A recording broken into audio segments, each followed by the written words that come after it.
한가위 잘 보내시고 오셨습니까? 맛있는 것도 많이 드셨어요? 어떻게 가족들과 즐거운 시간들을 보내셨습니까? 우리가 지난 이 주일에 한가위 특집으로 초막절에 관한 말씀을 나눴습니다. 이스라엘은 오늘까지 초막절 절기로 보냅니다. 이 초막절은 이스라엘의 최대 절기 축제이자 또 우리 기독교인들에게 있어서도 최대의 소망의 날이기도 합니다. 우리 지난주에 나눴던 이 초막절에 관한 말씀 다시 한번 읽어보도록 할 겁니다. 레위기 23장 40절 말씀인데요.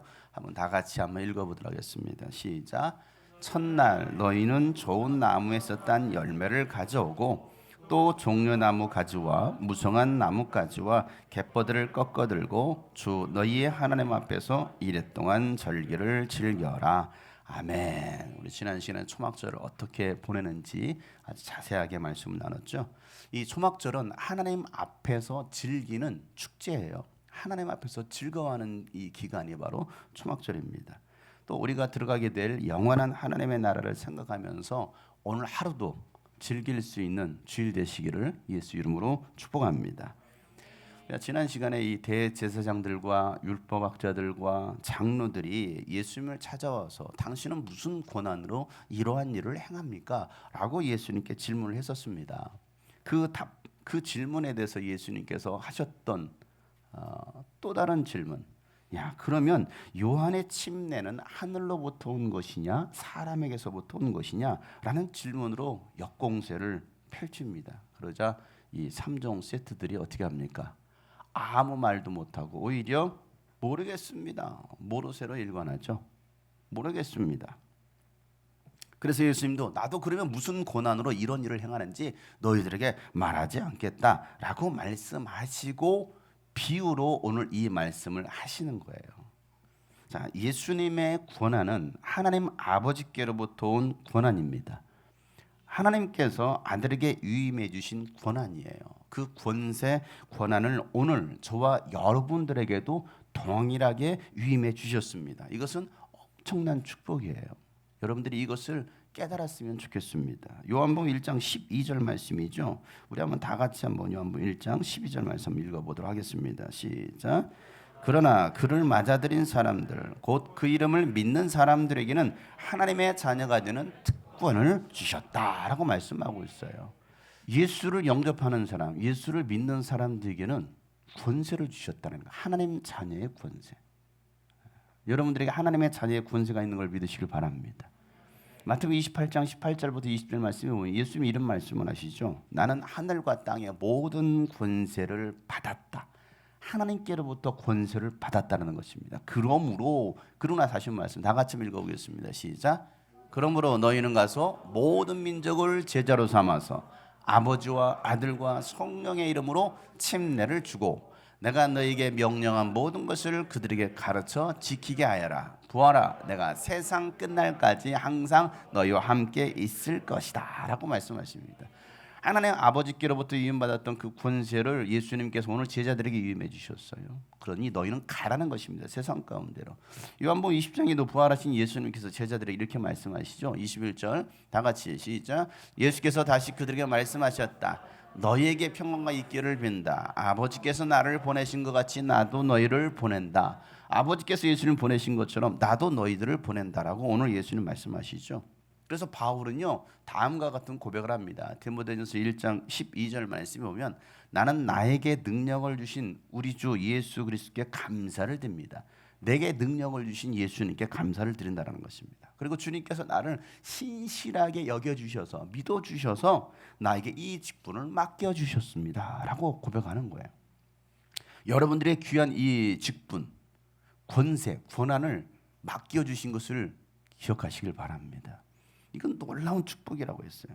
하나님 아버지께서 예수님을 이 땅에 보내셨음을 아는 자들이 영생을 얻습니다. 누가 영생을 얻나?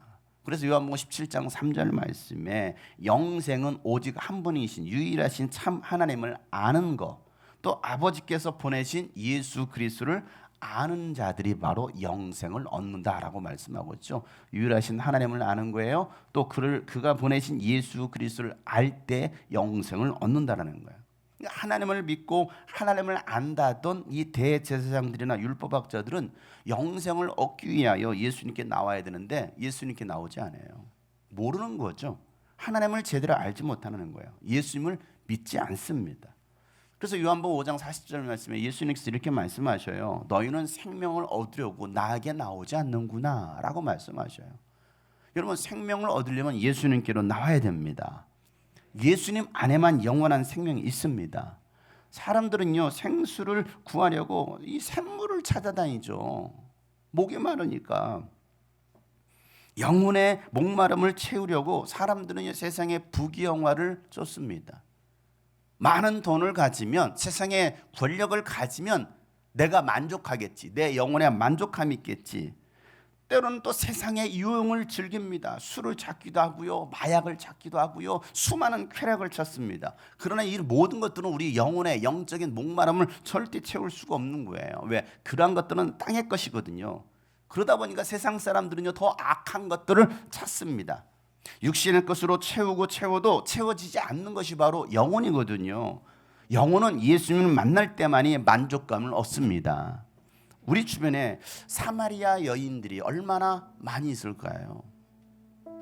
남편을 5시 바꿨지만 그 목마름도 채우지 못했어요. 그런 여인들이 얼마나 세상에 많습니까? 아니, 내가 혹시 사마리아 여인과 같은 삶을 살고 있지는 않은지 오늘 다시 한번 생각해 보자는 것이죠. 지난 한 주간 우리는 무엇을 찾아 살았을까? 이 사마리아 여인처럼, 우물가의 여인처럼 난 구했네. 헛되고 헛된 것들을.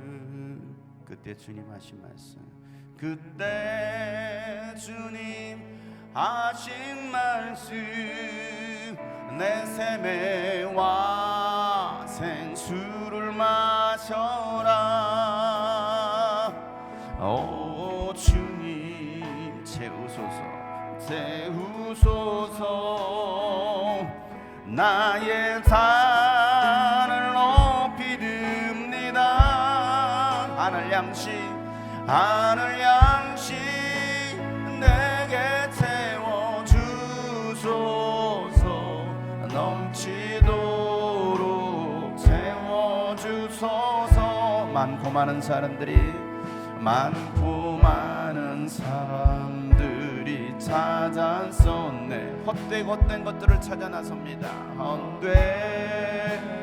헛된 것들을 주 안에 감추인 보배, 주 안에 감추인 보배. 세상 것과 난 비길 수 없네. 내 친구여 거기서 돌아오라. 내 친구여 거기서 어서 돌아오시길 바랍니다. 우리 주님의 품으로, 내 주의 넓은 품으로. 우리 주님 너를 반겨 그 넓은 품에 안아주시리. 오 주님, 오 주님 채우소서, 채우소서. 나의 잔을 높이 듭니다. 나의 잔을 높이 듭니다. 하늘 양식 오늘도 우리 가운데 채워주시옵소서.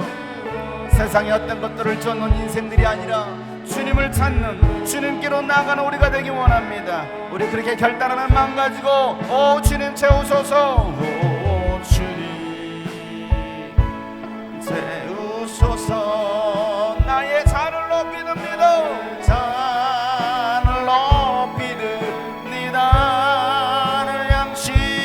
하늘 양식 내게 채워주소서. 넘치도록 채워주소서.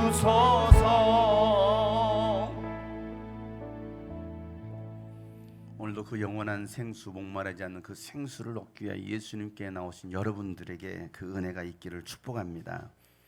예수님은요, 하나님께서 부여하신 권한으로 이 땅에서 일하셨어요. 그러나 이 대제사장들과 율법학자들과 장로들은요 전혀 예수님을 알지 못합니다. 믿지 않습니다. 오히려 예수님을 인정하고 싶지 않았던 겁니다. 그래서 그들에 대해서 예수님은요 이 포도원 주인의 비유를 말씀해 주시는 거예요. 자, 어떤 사람이 포도원을 만들고 울타리도 치고 또 망대도 세운 다음에 농부들에게 새로 주고 먼 길을 떠납니다. 자, 오늘 12장 1절 말씀이죠. 한번 읽어보도록 하겠습니다. 시작. 예수께서 그들에게 비유로 말씀하시기 시작하셨다. 어떤 사람이 포도원을 일구어서 울타리를 치고 포도즙을 짜는 확을 파고 망대를 세웠다. 그리고 그것을 농부들에게 새로 주고 멀리 떠났다. 자, 오늘 이 비유의 포도원 주인은 하나님이십니다.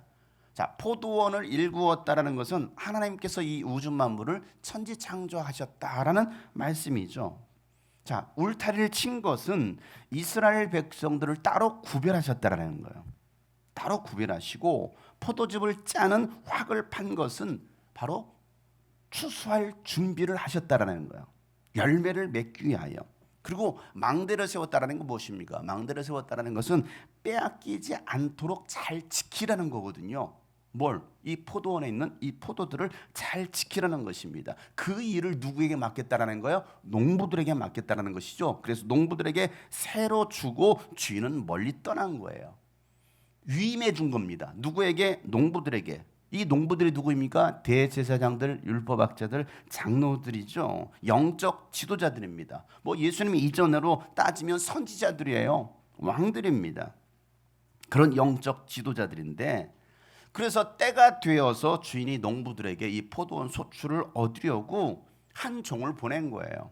야, 추수한 것을 나에게 보내어라 했는데 농부들이 이 종을 잡아서 때리고 빈손으로 돌려보내는 겁니다. 자, 오늘 2절부터 3절 말씀이에요. 때가 되어서 주인은 농부들에게서 포도원 소출의 얼마를 받으려고 한 종을 농부들에게 보냈다. 그런데 그들은 그 종을 잡아서 때리고 빈손으로 돌려보냈다라고 오늘 예수님 비유로 말씀하시죠. 때가 되어서. 여러분, 세상에는요 모든 것이 때가 있어요. 하나님의 때, 하나님의 시간표가 있다라는 것입니다. 그때는 열매를 거두는 추수의 때예요. 지금도 추수의 때 아닙니까, 우리나라가?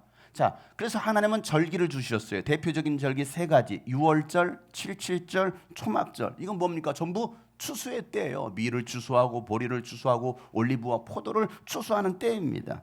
자, 그때가 되었을 때 농부들은 해야 될 일이 뭐예요? 마땅히 추수한 것을 주인에게 새로 주는 거예요. 왜? 주인이 그 일을 맡겼으니까. 그런데도 주지 않을 뿐더러 주인이 보낸 종을 때리면서 빈손으로 보내는 겁니다. 마땅히 일해야 할 선지자들이, 왕들이, 제사장들이 일하지 않는 거예요. 하나님께 내어드려야 될 열매가 없는 거예요. 오히려 하나님께서 보낸 이 종을 뭐 하는 거예요? 때리면서 그냥 빈손으로 보내는. 자, 그래서 하나님은 어떻게 합니까? 이 주인이 빈손으로 온 종을 보고서 또 다른 종을 농부들에게 보냅니다. 자, 그랬더니 이제는 이 종의 머리를 때리고 막 능욕을 합니다. 하나님의 선지자들을 막 때리고 능욕을 하는 거예요.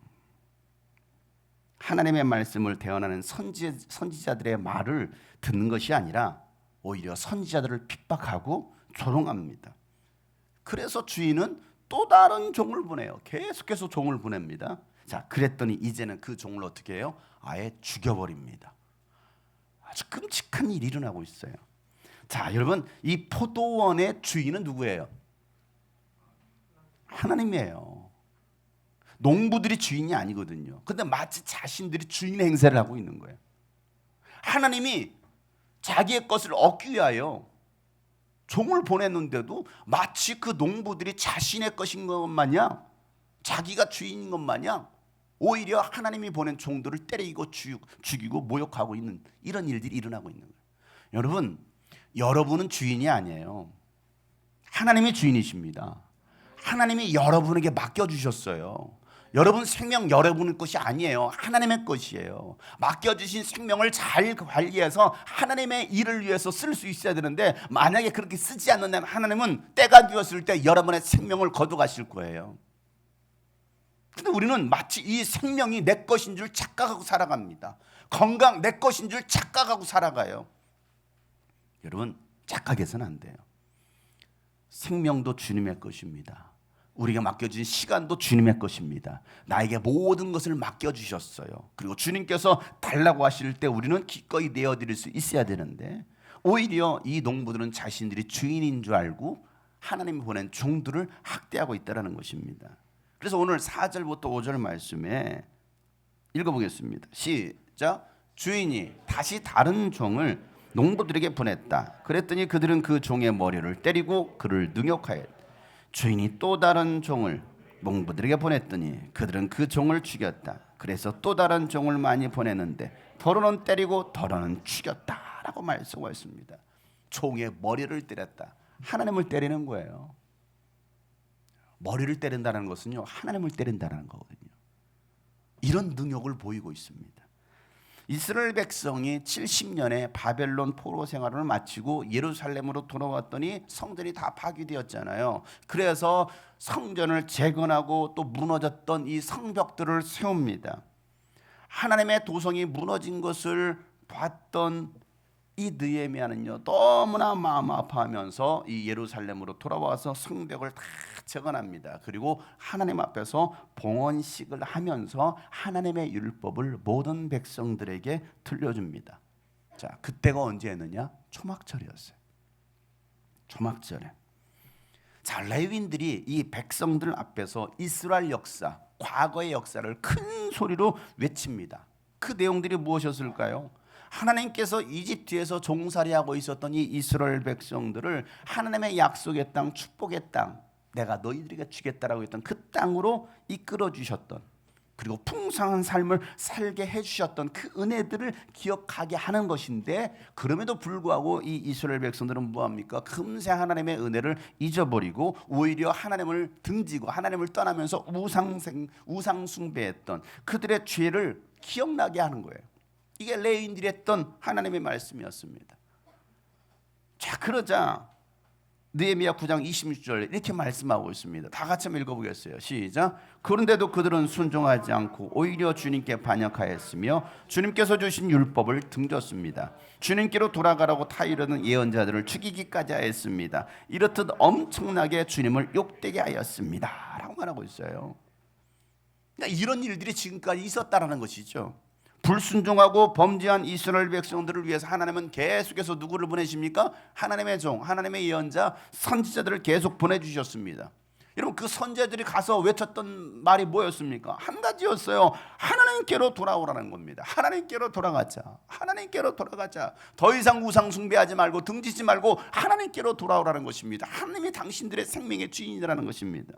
그래서 호세아서 6장 1절부터 3절 말씀에도 이제 주님께로 돌아가자라고 말씀하죠. 다 같이 읽겠습니다. 시작. 주님께서 우리를 찢으셨으나 다시 싸매어 주시고 우리에게 상처를 내셨으나 다시 아물게 하신다. 이틀 뒤에 우리를 다시 살려주시고 사흘 만에 우리를 다시 이렇게 세우실 것이니 우리가 주님 앞에서 살 것이다. 우리가 주님을 알자. 애써 주님을 알자. 새벽마다 여명이 오듯이 주님께서도 그처럼 어김없이 오시고 해마다 쏟아지는 가을비처럼 오시고 땅을 적시는 봄비처럼 오신다. 그 하나님께서 오실 것인데 그 은혜의 담비를 받기 위하여 뭐 하자라는 거예요? 하나님께로 돌아가자라는 거예요. 하나님께로 돌아가고 하나님을 알자라는 것입니다. 이게 선지자들이 외쳤던 말씀이었습니다. 하나님께로 돌아가라. 하나님을 알라. 그러니까 이 선지자들을 통해서 하나님은 끊임없이 하나님이 어떠한 분이신지를 말씀해 줬지만 그들은 하나님을 알지 못했습니다. 선지자의 말을 들으려고 하지 않았어요. 오히려 하나님을 배반했습니다. 그럼에도 하나님은요, 계속해서 그들을 기다려주시고 돌아오라고 말씀하시는 거예요. 회개하고 돌아오기만 하면 내가 너희들을 용서해 줄 뿐만 아니라 다시 이렇게 세워주겠다는 것입니다. 그래서 이 선지자들은 하나님을 알되 힘써서 주님을 알라라고 호소하고 있어요. 누가요? 호세아가. 하나님을 힘써 알라는 것입니다.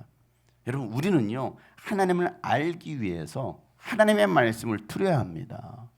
배우지 않고 듣지 않는다면 여러분, 하나님을 우리가 알 수 없어요. 만날 수 없습니다. 그래서 우리는 쉬지 않고 양육하고 또 경건 훈련을 하는 거예요. 하나님을 아는 일에 여러분 게으르지 않기를 바랍니다. 자녀들에게는 막 공부하라고 하면서 정작 자신들은 말씀을 공부하지 않아요. 말이 안 맞아요. 애들한테 공부하라는 소리 하지 마세요. 애들한테 공부해야 된다고, 공부해, 너를 위해서. 그런데 왜 여러분의 영혼을 위해서는 공부하지 않습니까? 왜 여러분 양육하지 않습니까? 경건에 이르는 훈련을 해야죠. 말씀을 읽는 자와 듣는 자와 그 가운데 기록한 것을 지키는 자가 복이 있는 사람이다라고 요한계시록에 말씀해요. 요한계시록 1장 3절 말씀이죠. 어떤 요한계시록은 결론과 같은 내용 아닙니까? 다 같이 한번 읽어보겠어요. 시작. 이 예언의 말씀을 읽는 사람과 듣는 사람과 그 안에 기록되어 있는 것을 지키는 사람들은 복이 있다.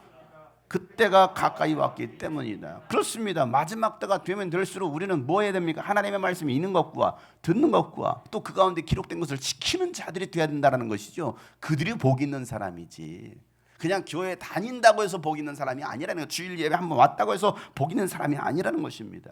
말씀 읽어야 돼요. 들어야 돼요. 공부해야 되는 거예요. 모세는요, 이스라엘 백성들에게 제발 좀 들어라, 제발 좀 들어라 명령합니다. 이스라엘아 들어라, 쉐마 이스라엘 명령하는 거예요. 하나님이 하신 말씀을 대안하면서 신명기 6장 4절부터 9절 말씀, 정말 이스라엘, 지금 현대 이스라엘 백성들도 굉장히 중요하게 여기는 말씀이고 오늘 우리가 또 드려야 될 말씀이에요. 다 같이 한번 큰 소리로 읽겠습니다. 시작. 이스라엘은 들으십시오. 주님은 우리의 하나님이시오. 주님은 오직 한 분뿐이십니다. 당신들은 마음을 다하고 뜻을 다하고 힘을 다하여 주 당신들의 하나님을 사랑하십시오. 내가 오늘 당신들에게 명하는 이 말씀을 마음에 새기고 자녀에게 부지런히 가르치며 집에 앉아 있을 때나 길을 갈 때나 누워 있을 때나 일어나 있을 때나 언제든지 가르치십시오. 또 당신들은 그것을 손에 메어 표로 삼고 이마에 붙여 기호로 삼으십시오. 집 문설주와 대문에도 써서 붙이십시오. 아멘. 이 말씀을 들으라. 하나님의 말씀을 들으라. 이 말씀을 마음에 새겨라 하면서 뭐라고 있어요? 가르치라는 거예요. 자녀들에게 부지런히 가르치라는 거예요. 여러분 모르는데 여러분 어떻게 가르칩니까? 하나님의 말씀을 모르는데, 성경을 모르는데 여러분들이 어떻게 가르쳐요? 그것부터가 여러분들이 계명을 어기고 있는 거예요. 여러분들은 가르치는 교사들이 돼야 돼요. 하나님의 말씀을 자녀들에게 가르칠 수 있어야 되죠. 또 다른 사람이 가르칠 수 있어야 되죠. 이게 가장 기본이거든요. 근데 몰라요, 나는 못해요, 나는 안 해요. 우리는 성경 하나님의 말씀대로 살지 않겠다는 거거든요. 하나님의 말씀을 마음에 새기고 그리고 부지런히 가르치라는 거예요. 가르치기 위해서 여러분들 배우셔야 되는 거예요. 그래서 양육 또 하고 또 하고 또 하라는 거예요. 한다고 여러분 다 합니까? 한 번 했다가 여러분 다 하셔요? 그럼 아무것도 하지 말아야죠. 아니요. 또 듣고 또 듣고 또 듣고. 왜? 또 잊어버리니까. 가나안 땅을 앞두고 모세가 이스라엘 백성들에게 마지막 유언과 같이 남긴 이 신명기의 말씀, 오늘 읽었던 이 말씀, 가나안 땅에 들어가서 하나님께 주신 복을 누리기 시작하니까 금세 하나님의 은혜를 또 잊어버립니다.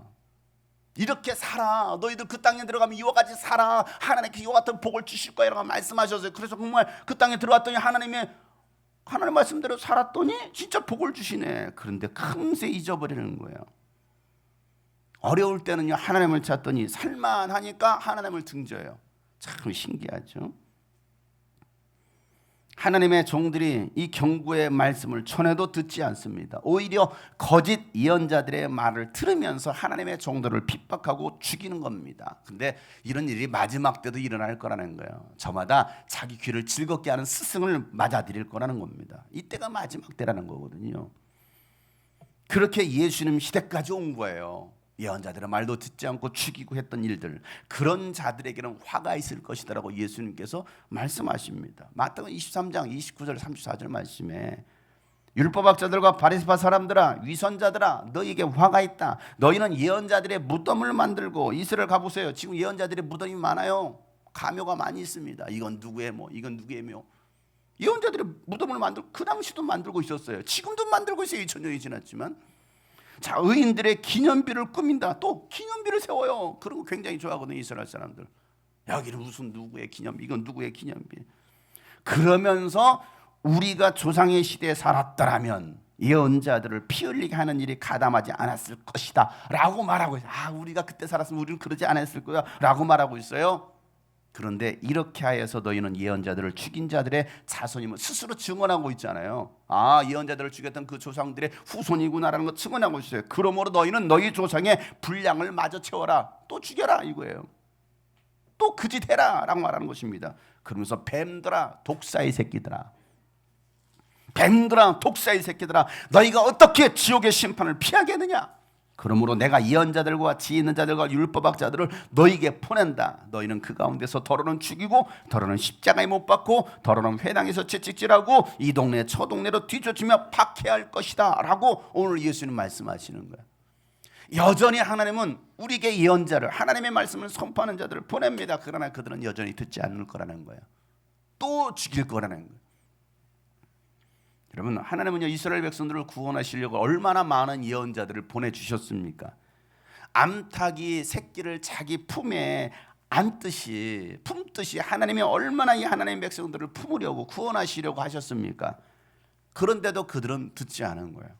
하나님은 여러분을 구원하시려고, 여러분을 보호하시려고 늘 여러분과 함께 하시기를 원하시는데 들어오지 않는 거예요.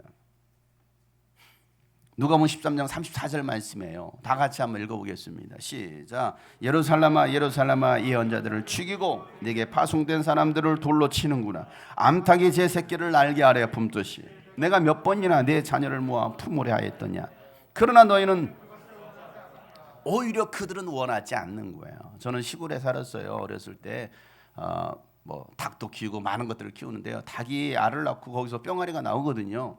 근데 저 어렸을 때 무슨 장면을 목격했느냐면 이 어미닭이 병아리 한 4-5마리만 쪼쪼쪼 삐약삐약삐약 몰고 다니는데 갑자기 막 푸툭푸툭 하더라고요. 푸툭푸툭.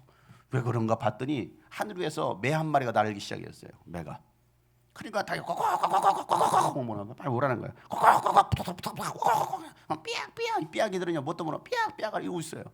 그러더니 막 푸툭푸툭 하니까 그 어미 이 날개 안으로 들어가는 녀석이 있는가 하면 옆으로 끝까지 이러고서 딴짓하고 있는 병아리 새끼가 있어요. 딴짓하고 있어. 막 부두잡 빨리 들어와야 되는데 항상 지렁이나 쫓아다니고 있고 다른 데 한눈 팔고 있는. 그런데 갑자기요 그 이 매가요 한우 쫙 내려오더니 그 한눈 팔고 곁길로 나갔던 그 병아리 새끼가 확 낚아채가 버리더라고. 죽었어요? 끝이야. The end. 그 어미닭 암탉 안에 그 날개 아래 들어갔던 병아리 새끼들은 살았는데 그 지렁이 쫓아가다가 딴 거 보다가 딴짓하다가 매에 잡혀먹은 병아리. 오늘 하나님이 그 얘기를 하시는 거예요. 저는 어렸을 때 그 장면을 봤을 때 와 신기하다.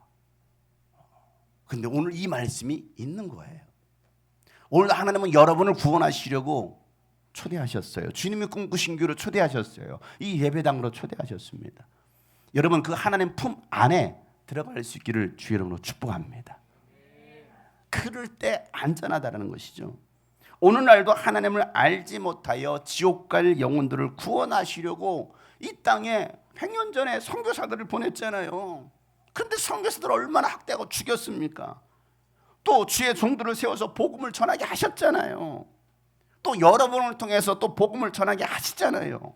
그런데도 듣지 않는 사람들이 여러분 얼마나 많아요. 아무리 복음을 전해도 듣지 않아요. 고집 부리는 거예요. 안 들으려고 그래요. 안 믿으려고 합니다. 그러면서 여전히 기독교를 비난하고 욕하는 사람들이 얼마나 많아 있습니까? 이스라엘 백성들도 그랬어요. 그래서 이제는 하나님께서 안 되겠다. 내가 내 종들을 보냈더니 그들의 말을 듣지 않네. 이제 마지막 남은 나의 사랑하는 아들을 보내면 그 농부들이 듣겠지. 내 아들을 보내는데 이제 제가 한결이를 보내는 거예요. 한결이를 보내면 듣겠지. 자, 오늘 6절, 8절 말씀이죠. 한번 읽어보도록 하겠습니다. 시작. 이제 그 주인에게는 단 한 사람 곧 사랑하는 아들이 남아 있었다. 마지막으로 그 아들을 그들에게 보내며 말하기를 그들이 내 아들이야 존중하겠지 하였다. 그러나 그 농부들은 서로 말하였다. 이 사람은 상속자다. 그를 죽여버리자. 그러면 유산은 우리의 차지가 될 것이다. 그러면서 그들은 그를 잡아서 죽이고 포도원 바깥에다가 내던졌다. 이 주인의 생각과 전혀 딴 생각을 하고 있는 거예요. 이 농부들은 야 저가 상속자 아니냐? 저 상속자니까 저 아들을 죽이고 그가 차지할 유산을 우리가 차지하자 하면서 음모를 꾸미는 거예요. 자기 게 아닌데도 마치 자기 것인 것 마냥. 그래서 아들을 잡아 죽이고 포도원 바깥에다가 내던집니다. 그러니까 예수님을 죽이려고 음모를 꾸미고 있는 이 대제사장들과 율법학자들과 이 장로들에 대해서 예수님이 비유로 말씀하시는 것이죠. 이들이 뭐 한다는 거예요? 예수님을 포도원 바깥 죽여서 내던진다는 거예요. 예루살렘 성전 바깥으로 끌고 나가서 예수님을 십자가에 처형시킬 것에 대해서 예수님이 말씀하시는 것이죠. 너희들은 나를 이 예루살렘 성 밖으로 내보내서 나를 죽일 거야 라고 말씀하십니다. 그리고 이 말씀을 통해서 예수님은 자신이 하나님께서 보내신 아들이야다라고 말씀하시는 것이죠. 권한에 대해서 예수님께서 나는 말하지 않겠다라고 말씀하셨는데 명확하게 지금 비유로 말씀하시는 거예요. 내가 바로 하나님의 아들이다. 나의 권한은 하나님 아버지께로부터 온 거야 라고 예수님께서 말씀하시는 것이죠. 그런 아들을 농부들이 죽일 거라는 거예요. 이런 사실을 알게 된 포도원 주인이 여러분 어떻게 하겠느냐라고 말씀하시죠. 그 주인이 와서 농부들을 죽이고 포도원을 다른 사람들에게 주겠다. 이게 오늘 내용인 거예요. 9절 시작. 그러니 포도원 주인이 어떻게 하겠느냐. 그는 와서 농부들을 죽이고 포도원을 다른 사람들에게 줄 것이다. 예수님을 받아들여야 될 이 이스라엘 지도자들은 받아들이지 않고 예수님을 죽이니까 이제는 이 구원의 역사를 너희들이 아니야, 이 이스라엘 민족이 아니야, 이방인들을 통해서 그 역사를 이루어가겠다라고 말씀하시는 것입니다. 다른 사람을 통해서, 다른 사람인 저와 여러분에게 이 위대한 사역을 맡겨주시겠다라는 거예요. 마태복음에서는요 이 말씀을 이렇게 쓰고 있어요. 마태복음 21장 41절에 다 같이 한번 읽어보겠어요. 시작. 그들이 예수에게 말하여 그 악한 자들을 가차없이 죽이고 제때 소출을 바칠 다른 농부들에게 포도원을 맡길 것이다. 아들을 죽인 이 농부들을 지금 어떤 자라고 말하고 있어요? 악한 자들이라고 말하고 있어요. 악한 자들. 하나님의 뜻을 알지 못하는 자들은 악한 자들이라는 겁니다. 하나님의 일을 가로막는 자들은 악한 자들이라는 거예요. 그들을 죽이고 제때에 소출을 바칠 다른 농부들에게 이 포도원을 맡기겠다라고 말씀하십니다. 자, 어떤 농부들에게 이 일을 맡긴다고요? 네, 제때에 소출을 바칠 농부예요. 제때에. 게으른 농부가 아니에요. 직무유기하는 농부가 아닙니다. 제때에, 때를 알고 제때에 소출을 바치는 농부, 그에게 일을 맡기겠다라는 겁니다. 하나님은요 우리에게 열매를 요구하십니다. 때가 되었음에도 열매를 내놓지 못한다면 그는 게으른 종이에요. 악한 종이라는 거예요. 충성스러운 종은 어떤 종입니까? 포도원을 잘 관리해서 제때 열매를 내는 자가 충성스러운 종인 거죠. 농부인 거죠. 그렇게 하지 않는다면 아들을 죽인 악한 종과 다를 바가 없다라고 말씀하고 있는 거예요.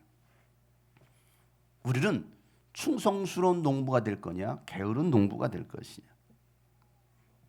예수님은 악한 농부인 이 유대 지도자들에게 다음과 같은 굉장히 중요한 말씀을 하시는데요. 10절부터 11절 말씀이에요. 다 같이 읽어보겠습니다. 시작. 너희는 성경에서 이런 말씀도 읽어보지 못하였느냐? 집을 짓는 사람이 버린 돌이 집 모퉁이의 머릿돌이 되었다. 이것은 주님께서 하신 일이요 우리 눈에는 놀랍게 보인다. 자, 오늘 보세요. 너희는 성경에서 이런 말씀도 읽어보지 못했느냐? 읽어봤을까 안 읽어봤을까요? 읽어봤죠. 이 성경이 어떤 성경이에요 그러면? 너희들은 이 성경에서 이것도 읽어보지 못했느냐? 이 성경이 어떤 성경이에요? 네, 구약이겠죠 당연히. 시편 118편이에요. 그들이 좋아하는 시편의 말씀. 시편 118편 19절부터 23절에 이 말씀이 기록되어 있습니다. 그러니까 예수님은 너희들은 이걸 읽어보지 못했느냐 하면서 이 말씀을 해주시는 거예요. 자, 읽어보겠어요. 시작. 구원의 문들을 열어라. 내가 그 문들로 들어가서 주님께 감사를 드리겠다. 이것이 주님의 문이다. 의인들이 그리로 들어갈 것이다. 주님께서 나에게 응답하시고 나에게 구원을 베푸셨으니 내가 주님께 감사를 드립니다. 집 짓는 사람들이 내버린 돌이 집 모퉁이의 머릿돌이 되었다. 이것은 주님께서 하신 일이니 우리 눈에는 기이한 일이 아니라 라고 말씀하고 있어요. 이걸 성경 읽으면서도 무슨 내용인지도 모르고 있는 거예요. 무슨 뜻인지도 모르고 그냥 중얼중얼 읽고 외치고 있고 외우고 있는 거예요. 이 말씀은 하나님의 성전으로 들어가는 장면을 묘사하고 있습니다.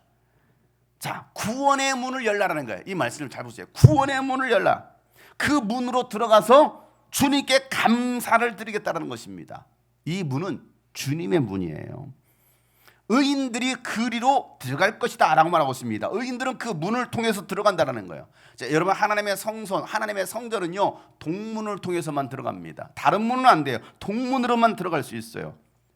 그리고 하나님께서도 그 동문으로만 들어가십니다. 성경을 보세요. 구약 성경 보세요. 동문으로만 들어갑니다. 성막 동문밖에 없어요. 그 문이 어떤 문이냐? 바로 예수의 문이라는 거예요. 예수의 문. 요한복음 10장 7절부터 9절 말씀, 예수님께서 이 말씀을 하시는 거예요. 어떤 문이냐? 다 같이 한번 읽어보겠습니다. 시작. 예수께서 다시 말씀하셨다. 내가 진정으로 너에게 말한다. 나는 양이 드는 문. 나보다 먼저 온 사람은 다 도둑이고 강도이다. 그래서 양들이 그들의 말을 듣지 않았다. 나는 그 문이다. 누구든지 나를 통하여 들어오면 구원을 얻고 드나들면서 꼴을 얻을 것이다. 예수님이 바로 양이 드나드는 양의 문이다 라고 말씀하고 있어요. 양의 문. 이스라엘에 보면 이 양의 문이 있거든요. 양의 문. 그 문이 어떤 문이냐는 거예요. 오직 예수님을 통해서만이 들어온 자들이 구원을 얻고 드나들면서 꼴을 얻을 것이다. 양식을 얻게 될 것이다 라고 말씀하고 있죠. 양의 문인 예수의 구원의 문으로 들어가니까 여러분 얼마나 기쁘겠어요. 그 구원으로 들어갔으니. 그래서 내가 주님께 감사로 나아갑니다 라는 고백이 10편 118편의 고백인 거예요. 구원의 문을 통해 들어갔으니. 자, 다시 10편 말씀으로 다시 돌아가 보면요, 그런데 성전에 들어가 보니까, 이 성전에 딱 들어가 봤더니 집 모퉁이에, 이 성전의 한 모퉁이에 돌 하나가 보이는데 그들이 어떤 돌이었느냐? 머릿돌이라는 거예요. 머릿돌. 여러분, 머릿돌이 뭐예요? 머릿돌. 뭔지 몰라요? 머릿돌. 제일 먼저 놓는 돌. 머릿돌. 이 건물에도 머릿돌이 있어요. 이 건물에도. 은행 입구 오른편에 보면 머릿돌이 있습니다. 써 있어요. 머릿돌. 1991년 8월 며칠 완공, 시공자 누구 딱 써 있어요. 이게 머릿돌이에요. 어떤 건축을 완공했을 때에 이 완공한 때가 언제이며 누가 이것을 완공했느냐, 누가 이 일에 참여했느냐 하면서 그 기록을 다 남기는 기념비가 바로 머릿돌이에요. 그런데 그 머릿돌이 집 짓는 사람들이 내버렸던 돌이라는 것입니다. 내버렸던, 쓸모없다라고 생각해서 내버렸던 그 돌을 주워다가 집 모퉁이에 머릿돌로 삼았다는 거예요. 사람들이 쓸모없는 돌이라고 여겼던, 버려졌던 그 돌을 주워서 가장 귀한 기록을 남기는 기념비인 모퉁이돌로 삼았다는 것입니다. 누구를요? 예수님을. 다들 예수님을 무시하고 하찮게 여기고 쓸모없다라고 생각하고 그냥 인간 아니야? 라고 여겼던 그를, 모두가 버렸던 그를 이제는 머릿돌로 삼았다는 거예요. 그가 바로 예수님이시라고 이 시편 기자가 쓰고 있는 것입니다.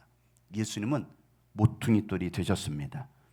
많은 사람들이 무시하고 버렸지만 하나님은요, 이 예수님을 기념비로 세우셨다는 거예요. 그리고 시편 기자는 이 말씀을 기록하고 나면서 다음과 같은 시를 씁니다. 버렸던 모퉁이돌. 그 시가 뭐냐? 24절부터 26절 말씀이에요.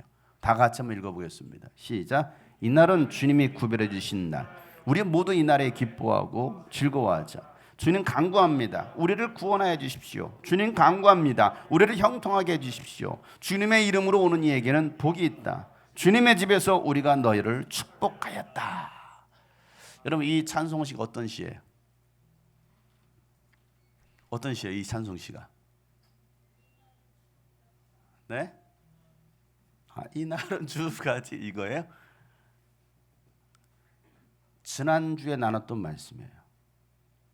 지난주 어떤 말씀 나눴죠? 벌써 잊어버렸어요? 제가 시작할 때 얘기했는데 초막절 중에 언제? 가장 마지막 날, 초막절 마지막 날, 축제 절정의 시간에 가장 중요한, 절기 중에 가장 중요한 날 성전에 들어가면서 부르는 찬송시가 오늘 방금 읽었던 이 말씀이에요. 후시아나, 후시아나, 속히 오셔서 우리를 구원하여 주십시오. 우리를 형통케 하여 주십시오. 후시아나. 이 24절부터 26절 말씀, 이걸 히브리어라면 제하욤 아사도나이 나길라 아비니메스메 하보 안나 아도나이 호시안나 안나 아도나이 하츠리안나 바로카바 베셴 아도나이 베라흐루햄 민벳 아도나이. 예수님은 자신을 죽이려고 음모를 꾸미고 있는 대제사장들과 율법학자들과 장로들에게 이 시편 110편 18편 말씀을 선포하시면서 이 성경을 읽고서도 깨닫지 못하고 있느냐? 라고 책망하시는 거예요. 이 말씀을 그렇게 외우고 암송했음에도 불구하고 이 말씀이 누구에 대해서 기록한 것인지를 알지 못하느냐? 어리석은 자들아 하면서 예수님께서 책망하시는 이 말씀. 예수님은 너희들이 그토록 기다렸던 메시아가 바로 나야 라고 오늘 예수님께서 말씀하셔요. 그러면서 마태는요, 한 번 더 경고하기를 이렇게 경고합니다. 마태복음 21장 43절에 그러므로 나는 너희에게 말한다. 하나님께서는 너희에게서 하나님의 나라를 빼앗아서 그 나라의 열매를 맺는 민족에게 주실 것이다. 뭘 뺏어서요? 하나님의 나라. 하나님의 나라가 뭐예요? 천국. 마태는 이 하나님의 나라를 굉장히 강조합니다. 천국에 대해서. 그런데 이 하나님의 나라를 너희에게서 빼앗아서 다른 사람에게 주겠대요. 하나님의 말씀을 깨닫지도 못하고 돌이키지도 않는 이 유대 지도자들에게서 하나님의 나라를 빼앗아서 그 나라의 열매를 맺는 민족에게 주실 것이다라고 말씀하시는 거예요. 이스라엘 민족이 열매를 맺지 못하니까 이스라엘에게서 그것을 빼앗아서 열매 맺는 대한민국에게 주실 것이다라고 말씀하시는 거예요. 하나님의 나라의 열매를 맺는 민족, 열매를 맺는 성도들에게 주신다라는 것입니다. 천국을 빼앗길 수도 있다라고 경고하시는 거예요. 한 번 천국이 영원한 천국이 아니고 그 천국 빼앗길 수도 있어라고 오늘 말씀하고 있는 것이죠. 우리는 천국을 빼앗기는 자들이 아니라 차지하는 자들이 되어야 됩니다. 이 말씀을 듣고서도 그들은 오히려 자신들을 겨냥한 말씀이라고 막 오히려 예수님을 잡아 죽이려고 합니다. 그런데 사람들 때문에 두려워서 그 자리를 떠요. 이게 바로 율법학자들, 대제사장들, 장로들의 모습이었어요. 오늘 12절이었죠. 그들은 이 비유가 자기들을 겨냥하여 하신 말씀인 줄 알아차리고 예수를 잡으려고 했지만 그들은 무리를 두려워하여 예수를 그대로 두고 떠나갔다라고 말씀하고 있습니다. 사랑하는 성도 여러분, 예수님은 건축자들이 버린 모퉁이 돌이 되셨습니다. 예수 이름을 통해서만이 구원받을 수 있습니다. 우리가 불러야 될 이름은 바로 예수와 그 이름이 우리를 구원하고 우리를 형통케 합니다. 우리가 불러야 될 영원한 이름 예수와 예수님의 말씀을 들어도 깨닫지 못하는 자들이 아니라 깨닫고 제때의 열매를 내놓아서 하나님의 나라 천국을 차지할 수 있는 저와 여러분 되시기를 예수 이름으로 축복합니다. 오늘 예수님께서 말씀하셨던 이 가장 최고의 절기 마지막 날, 오늘이 바로 절기의 마지막 날입니다. 여러분, 이스라엘에서는 오늘이 절기의 마지막 날. 그들이 외쳤던 이 말씀, 오셔서 우리를 구원하소서, 우리를 형통케 하옵소서. 제하욤 아사도나이 나길라 아비니메스 하보 안나 아도나이 호시안나 안나 아도나이 하츠리안나 바로카바 베셴 아도나이 베라흐루햄 민벳 아도나이. 오셔서 우리를 구하시옵소서. 이들처럼 깨닫지 못하는 자들이 아니라 깨닫고 주님 우리를 구원하십시오 라고 고백할 수 있는 우리가 되었으면 좋겠어요. 바루카바 베쉐마도나 할렐루야.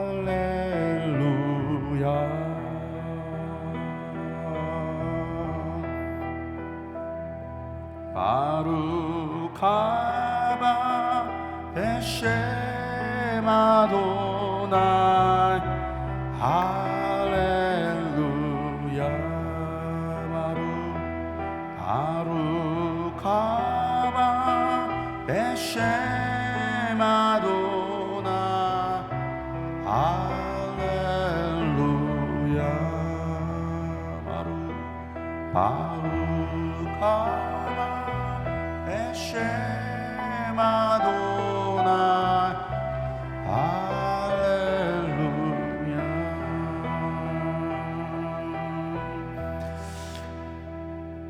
인류가 기다렸던 구원자 메시아가 오셨음에도 불구하고 전혀 예수를 알지 못하고 깨닫지 못했던 그 종교인들, 이건 이스라엘 사람들만의 이야기가 아니고 오늘 우리의 이야기가 아닐까. 오늘도 예수님만이 구원자라고, 예수님만이 영생이라고 말씀을 선포하지만 전혀 알지 못하고 깨닫지 못하고 그냥 이 자리 예배 끝나면 돌아갈 사람들도 있을 수 있다는 것이죠. 오셔서 우리를 구원하여 주십시오. 종교적 의식 속에서 그들은 환호했지만, 예수님이 정작 왔지만 그들은 알지 못하고 오히려 예수를 죽여버렸던 그들이 유대 지도자들이 아니라 오늘 우리가 아닐지를 한번 생각해 보자는 겁니다. 영원한 생명을 얻기 위하여 예수님께 나아가는 우리가 되도록 주님 오셔서 우리를 구원하여 주십시오, 오셔서 우리를 형통케 하여 주십시오 라고 그들이 외쳤던, 이건 승리의 선포입니다. 바루카바 베셈 아도나, 이건 승리의 선포인 거예요. 오셔서 주님 우리를 구원하여 주십시오, 예수님만이 우리의 구원주십니다라는 이 고백, 우리가 정말 진심으로 우리 한번 히브리어 찬양이지만 이 찬양 한번 고백했으면 좋겠습니다. 바루카바 베셈 아도나 할렐루야.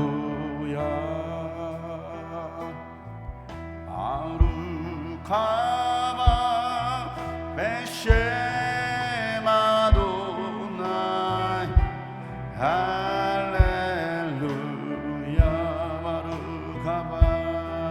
바루카바 베셈 아도나 할렐루야. 바루카바 베셈 아도나 할렐루야.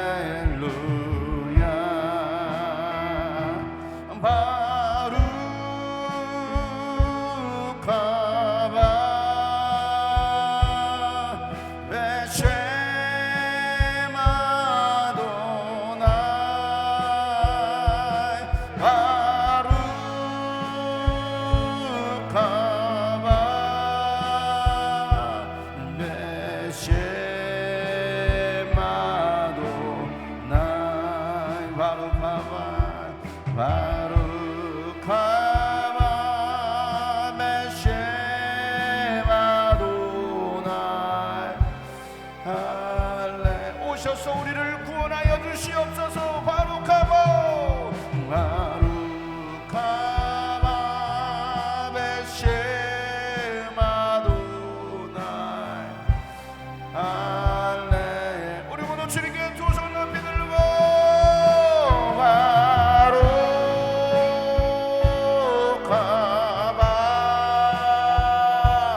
베셈 아도나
우리 기도하는 마음으로 가슴에 두 손 얹고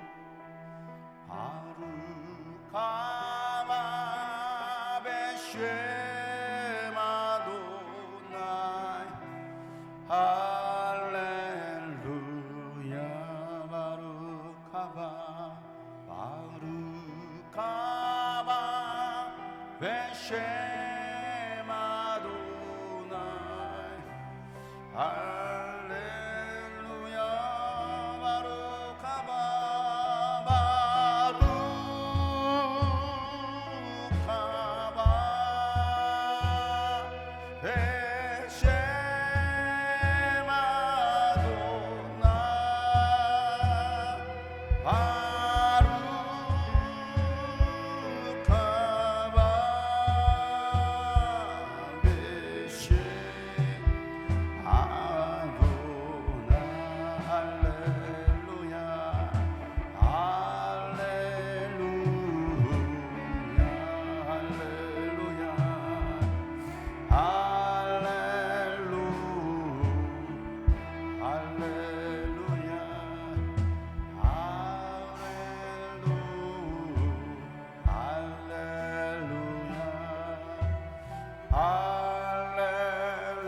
주님은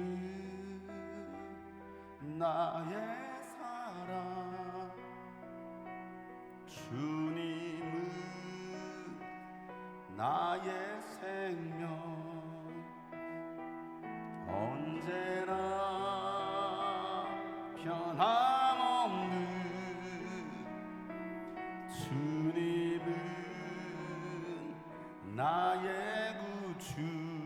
주님은 나의 사랑, 주님은 나의 사랑, 주님은 나의 생명, 언제나 변함없는 주님은 나의 구주.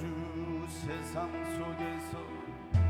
세상 속에서 나 방황할 때에 기다리시며 또 눈물 흘리신 주 찾아오셔서 손 잡아주시니 주님은 나의 사랑. 이제 돌아가 나 주께 섭니다. 눈물 흘리며 나 엎드립니다. 날 받아주소서, 날 사용하소서. 주님은 나의 주님 가신 길, 주님 가신 길 나 따라갑니다. 십자가 지고 주 따르렵니다.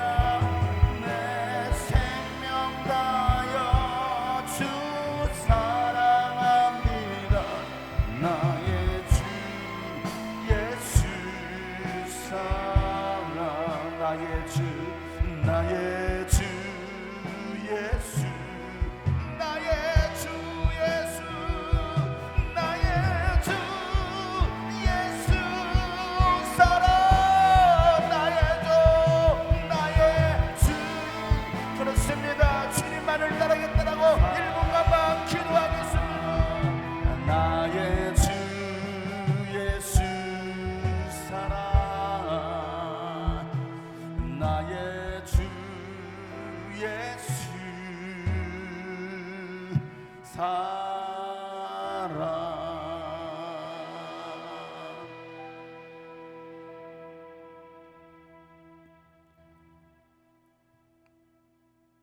오셔서 우리를 구원하여 주시옵소서. 우리를 형통케 하여 주시옵소서.